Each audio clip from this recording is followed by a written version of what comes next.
L'épreuve de management et gestion de l'unité commerciale est celle la plus redoutée par les candidats et à juste titre. La moyenne nationale sur cette épreuve est à peine de 6 sur 20. Grâce à notre méthode, vous êtes sûr d'au moins atteindre la moyenne. Gabriel et moi-même avons réussi à décrocher un 15 sur 20 en révisant deux choses. La méthodologie de réponse, ok, mais surtout le plus important, les formules à connaître. C'est une épreuve d'endurance, elle dure 5 heures. En fait, de 13 h à 18 h, vous êtes plongé dans le cadre d'une entreprise qui a besoin de vous pour plein de choses. Du recrutement, analyser des chiffres, revoir l'offre commerciale, faire du marketing, etc. En tout, il y a 4 dossiers qui traitent de différents domaines. L'astuce, c'est d'utiliser une double page pour chaque dossier de manière à pouvoir revenir sur un autre dossier. Par exemple, au bout de 4 heures, si jamais vous avez quelque chose que vous souhaitez ajouter, ou si vous voyez que le temps passe vite au contraire et que vous voulez passer à l'autre dossier sans finir celui sur lequel vous êtes. Le point positif, c'est que la calculatrice est autorisée. Vous allez donc le voir dans notre méthodologie, il faut une calculatrice dans laquelle vous pouvez mettre des formules.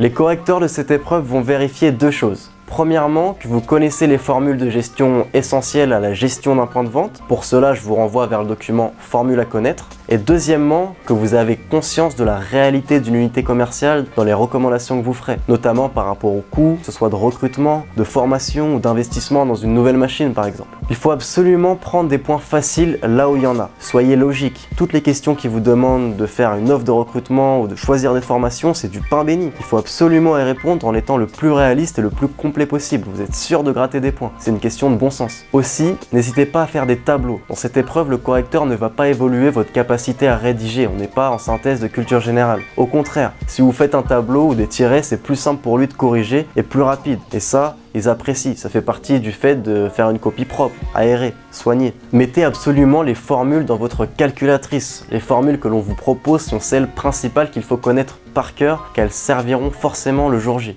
Le jour J, vous allez tomber sur celle-ci et d'autres qui changent chaque année de manière aléatoire. Et c'est pour ça que vous devez absolument, pendant vos cours lors des 2 ans, mettre chaque nouvelle formule apprise dans votre calculatrice. Si vous êtes dans le cas où vous passez votre épreuve dans une semaine, c'est plus compliqué. Mettez les formules que l'on vous fournit dans votre calculatrice et demandez à votre prof de MGUC d'avoir l'ensemble des formules pour que vous les mettiez dans votre calculatrice. Il faut que vous intégriez la méthodologie de réponse aux questions que l'on vous propose et que vous regardiez l'exemple rédigé pour bien comprendre comment répondre. Enfin, comme dans toutes les épreuves, restez jusqu'à la fin du temps imparti. Soyez endurant et faites en sorte que la lecture par le correcteur soit simplifiée. Bon courage!